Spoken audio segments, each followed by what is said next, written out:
Assalamualaikum warahmatullahi wabarakatuh, sahabatku, saudaraku semua. Gimana kabarnya?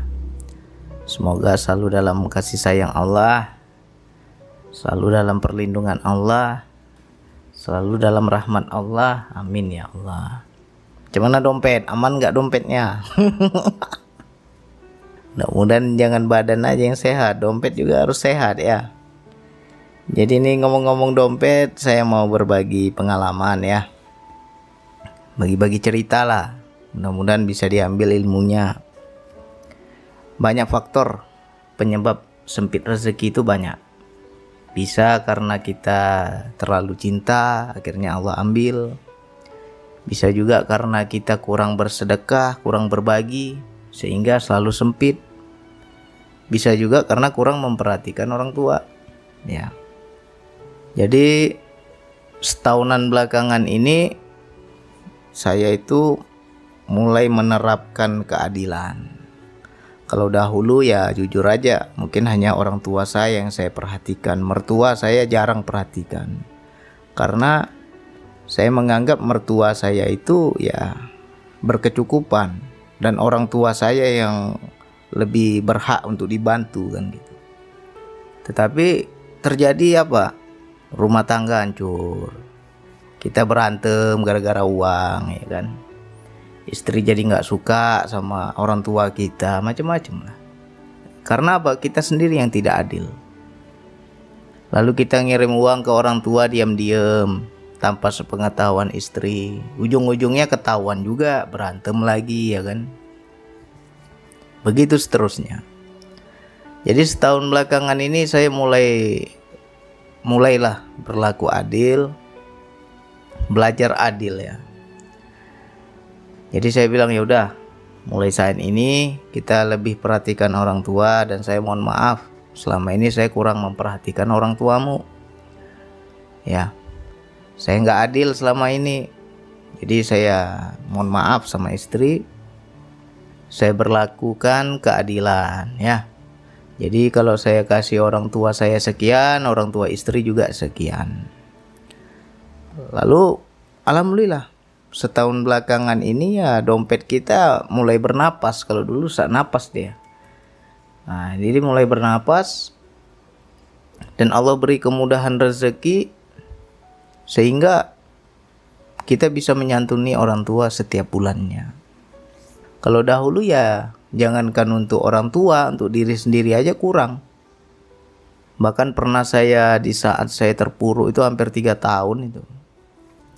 3 kali lebaran saya itu nggak bisa bayar zakat fitrah. Itu saking pahitnya dulu ya, minus, banyak utang segala macam. Nah setelah saya mulai berlaku adil, ya udahlah tiap bulan kasih. Berapa mampunya, kompromi dulu sama istri. Nah, mampunya sekian, ya udah kasih. Dan itu disyukuri sekali oleh orang tua dan didoakan kita ya kan. Lalu saya beranikan diri, kayak ada yang memberi pelajaran baru nih. Ya kan. Misalkan nih andai kata kamu tiap bulan bisa memberikan orang tua 500. Jadi dua pihak orang tua berarti 1 juta. Ya, orang tua kita 500.000, orang tua istri 500.000. Jadi 1 juta kita keluarkan setiap bulannya. Seolah-olah terjadi dialog di dalam diri, dan saya itu diajarkan. Kalau kamu kasih 500 tiap bulan, kamu berat belum? Kata Allah itu ya kan. Seperti terjadi interaksi. Ringan ya Allah. Kalau dinaikkan lagi, misalnya 700, berat nggak? Berat lah, banyak kebutuhanku, nggak cukup, penghasilanku berapa, rasanya berat. Ketika kau rasakan berat, disitulah kau keluarkan uang, disitulah tingkatan keikhlasan ya. Akhirnya saya coba tuh, awalnya 500, besok bulan depannya saya coba lagi 700 ya. Kok bisa gitu ya kan. Ada aja rezekinya, ada aja jalannya, dan bisa. Dan akhirnya semakin bulan demi bulan tuh saya tingkatkan. Saya beranikan diri. Kemarin segini, saya rasakan ringan. Harus lebih berat lagi. Sehingga di situ antara batin dan dorongan Allah itu ya berperang. Banyak bisikan di dalam diri yang menganjurkan, yang mengajak, jangan kau kasih segitu, kau aja kurang. Sok paten kali kau kasih segitu katanya kan. Tapi ya saya berserah kepada Allah. Saya naikkan lagi tuh. Dan di situ memang tingkat keikhlasan kita berbeda. Ya. Misalnya teman-teman dalam 1 bulan itu mampu memberi orang tua 1 juta misalnya. Coba bulan depan ditingkatkan 1.500.000 misalnya. Walaupun kita berat. Nah, ketika kita berat kita seberapa sih? Di 1,5 itu 1.500.000 itu kita rasa berat. Nah, di situ kita keluarkan. Kita belajar melepas keakuan. Ya, akhirnya istri saya juga goyang. Janganlah bang, kebutuhan untuk rumah tangga kita aja kurang bang. Kalau kamu tingkatkan lagi, nanti kurang uang belanja. Ya saya bilang, Allah Maha tahu, Allah Maha menjamin, dan kita harus yakin pada Allah.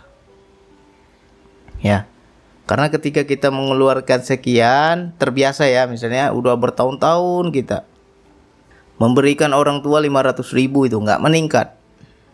Ya itu biasa karena kita nggak ada rasa berat. Coba ditingkatkan sehingga ada rasa berat. Nah disitulah kita keluarkan. Dan disitu letak keikhlasan itu bertingkat. Jadi yang kalau saya mau ngomong-ngomong hakikat ikhlas itu adalah di saat kita itu berat, itulah ikhlas.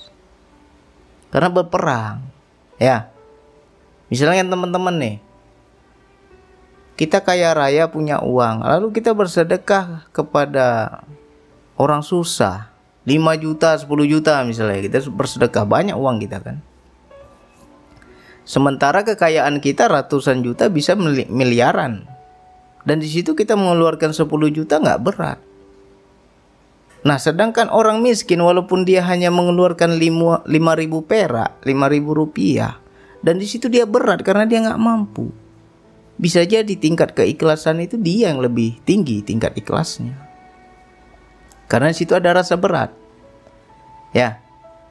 Nah, di sini pelajaran ikhlas itu rupanya ketika kita berat. Situ letak ikhlas.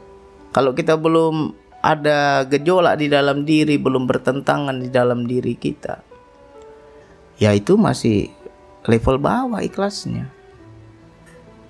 Ya. Nah, jadi kita sama-sama belajar. Aku yakin ya Allah, Engkau cukupkan aku, Engkau muliakan aku, Engkau naikkan derajatku, Engkau bantu aku, Engkau kuatkan aku, sehingga aku mampu memberi lebih. Nah, niatkan dulu, walaupun uangnya belum ada nih, ya, niatkan dulu. Dan di situ kita harus ada rasa berkorban, ya. Biasanya kan kalau setiap kita punya penghasilan, gajian, pasti ada aja tuh kebutuhan rumah tangga, kita mau beli ini, mau beli itu, udah jauh-jauh hari kita planning misalkan. Aku nanti kalau gajian mau beli inilah, mau beli itulah. Coba itu direm. Ya, urungkan dulu tuh niat kita pengeluaran untuk ini, untuk itu, urungkan. Istilah ditunda dulu. Aku hendak memuliakan orang tuaku. Bahagiakan orang tua selagi masih hidup. Ya, hati-hati kawan-kawan. Sekarang kita susah nih. Besok dibuatlah hidup kita senang, tapi orang tua udah nggak ada lagi. Nah itu menyesal kita nanti. Selagi masih ada orang tua, ayo kita senangin dia semampu kita. Ya, nggak ada guna nanti. Meninggal orang tua, naiklah derajat kita, perekonomian kita, kaya kita misalkan ya, tebal dompet kita, tapi kita mau menyenangi orang tua udah nggak bisa lagi. Justru di saat hidup inilah kita senangi. Ya, intinya satu tadi, adil dulu sama istri, jangan nggak adil. Siapapun istrinya pasti akan marah kalau kita tidak adil. Ya, kompromi baik-baik. Ayo kita terapkan mulai bulan ini. Berapa penghasilan kita? Hitung-hitungan dulu lah. Nah, untuk kebutuhan hidup sekian, untuk sekolah anak sekian, untuk bayar kontrakan sekian misalnya. Ayo kita sisihkan untuk orang tua. Udah kita hitung-hitung, misalkan mampu kita cuma 200.000 untuk kasih orang tua, ya nggak apa-apa kalau mampu kita cuma segitu. Ya, bang, saya mampunya 200 bang, 300.000 aja rasanya berat bang. Nggak apa-apa, belajar dulu kita. Yang penting istiqomah, rutin terus menerus, nggak ada putus-putus. Ya, setiap bulan itu nggak ada putusnya. Nah, jangan kita tunggu dapat THR lah baru kasih orang tua, itu lain cerita. Kalau bisa kita setiap bulan, ya, kita kasihlah 200.000 keluarga kita, 200.000 keluarga istri. Ya, berjalan sebulan, 2 bulan, 3 bulan, nanti tingkatkan. Cobalah 500, kira-kira bisa nggak? Nah, kita cekek layar dulu nggak apa-apa, tunda dulu keinginan kita. Yang penting kita untuk orang tua dulu. Ya, nanti ada saja jalannya. Ya, saya udah buktikan dalam 1 tahun ini. Alhamdulillah. Kalau dulu kita setengah mati kita mikirkan rokok tuh, aduh ya Allah nggak ada rokok ya Allah. Jangan kan untuk kasih orang tua, untuk rokok aja nggak ada dulu. Sekarang udah aman rokok, ya. Dan di situ nego. Nah, jadi macam saudaraku, sahabatku yang nonton channel ini, ya tolong dibantu, disupport. Kalau muncul iklannya ya jangan di skip, ya. Itu juga menjadi jalan untuk bantu orang tua saya juga itu, ya. Kalau penghasilannya lumayan kan enak, bisa bantu orang tua, bisa bantu orang-orang sekitar. Nah, nanti luaskan. Saya udah coba mulai meluaskan kepada siapa yang susah sekitar kita, ya. Yang utama orang tua dulu. Orang tua udah aman bang, saya tiap bulan udah bisa kasih. Coba wak-wak kita, tante-tante kita, adik-beradik orang tua kita, itu dulu perhatiin, ya. Mungkin ada yang janda, perhatikan. Atau sepupu kita ada yang janda, ada anak yatimnya, perhatikan, jangan orang lain. Utamakan dulu yang sekitar kita, ya. Jangan kita tiap hari sedekah ke panti asuhan, sedekah ke sini, sedekah ke situ, tapi giliran keluarga sendiri susah, tutup mata kita. Nggak ada guna itu, ya. Kalau di sekitar kita, keluarga kita sudah cukup, baru keluar. Bang, saudaraku udah aman semua bang, udah aku kasih semua, udah aku salurkan semua. Aku mau untuk panti asuhan, untuk anak yatim, untuk panti jompo, silakan, ya. Nah, jangan sampai kita, banyak itu orang nyumbang ke masjid, mewah-mewah masjid itu dibangun, iya kan? Tapi tetangga sekitar rumah susah, nggak pernah kita sumbang, nggak ada guna itu, ya. Perhatikan dulu yang dekat. Nah, jadi ini belajar ikhlas ini memang berat. Nah, dalam 1 tahun ini saya coba, saya perhatikan, alhamdulillah ada saja jalannya. Ketika kita niat, sejatinya ya niat kita itu hakikatnya juga dari Allah sebenarnya. Aku niatlah nanti aku mau kasih orang tuaku lebih, itu sudah dari Allah, itu sudah pertanda Allah hendak memberikan, tinggal bagaimana kita menyambut atau tidak. Kalau langsung kita tolak, nggak mungkin lah, dari mana duitnya, nggak mungkin lah, gajiku aja sekian, nggak mampu lah.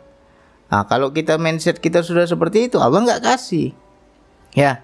Jadi ketika kita ada suatu niat baik, itu tandanya Allah sudah suruh, ya. Tinggal iakan saja, iya ya Allah, ini perintahmu, aku paham perintahmu ya Allah, aku akan salurkan ya Allah.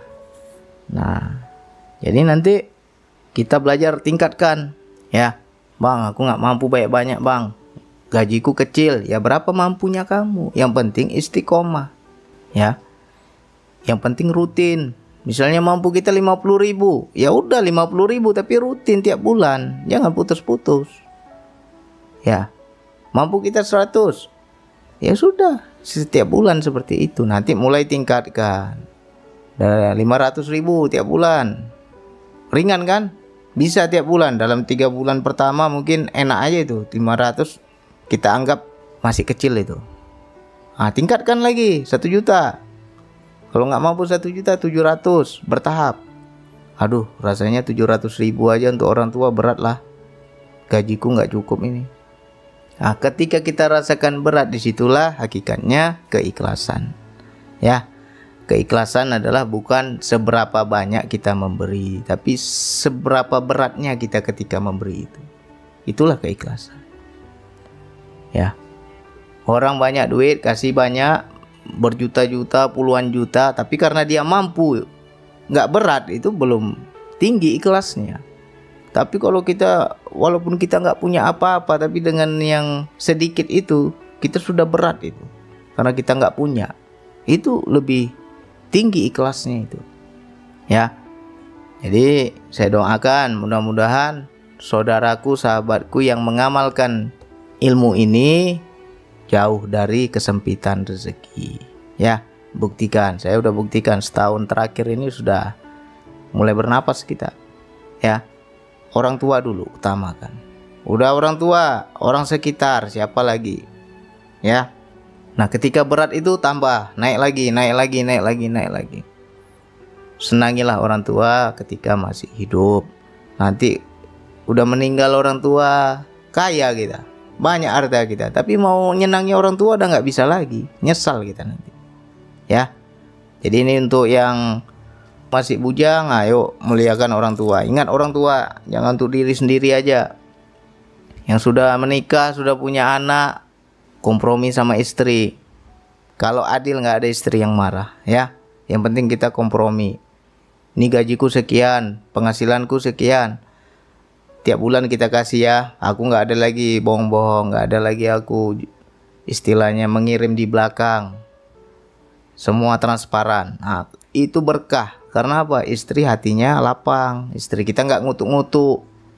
Ya, itu juga banyak tuh faktor itu. Kita ngirim orang tua diam-diam, ngirim saudara kita diam-diam, istri kita ngutuk-ngutuk, sempit rezekimu, nggak berkah. Karena tidak ada keadilan. Ya, hati-hati, kompromikan. Kalau sudah kompromi, sudah transparan, insya Allah hati istri kita lapang, ridho dia. Dia ridho, kita pun enak, rezeki juga lancar. Ya. Nah, jangan hanya cari amalan biar murah rezeki. Selama ini kita, bang, bagaimana amalannya bang biar murah rezeki? Amalan yang kita cari, tapi nggak tahu kita penyebab sempit rezeki itu. Itu dulu dicari tahu. Ya. Insya Allah kalau ini dikerjakan, diamalkan, buktikanlah. Saya berani ngomong karena udah saya buktikan. Mudah-mudahan teman-teman bisa mencontoh, bisa mencoba. Ya, ada kebahagiaan tersendiri ketika kita menyenangi orang tua. Ya, oke. Mudah-mudahan saudaraku yang saat ini lagi sempit dompetnya, ya saya doakan dilapangkan Allah, ya murah rezekinya. Yang penting kita paham apa penyebab sempit rezeki, itu aja dulu.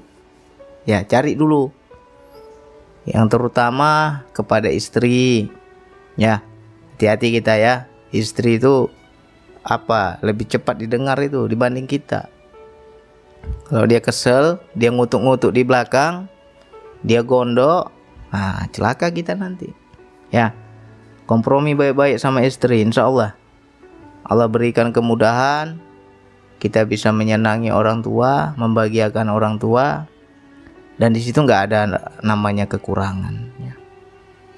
Belajar kita, tingkatkan lagi level ikhlas kita. Ikhlas itu bukan kita itu banyak memberi, tapi ketika kita memberi itu ada rasa berat, di situ ikhlas.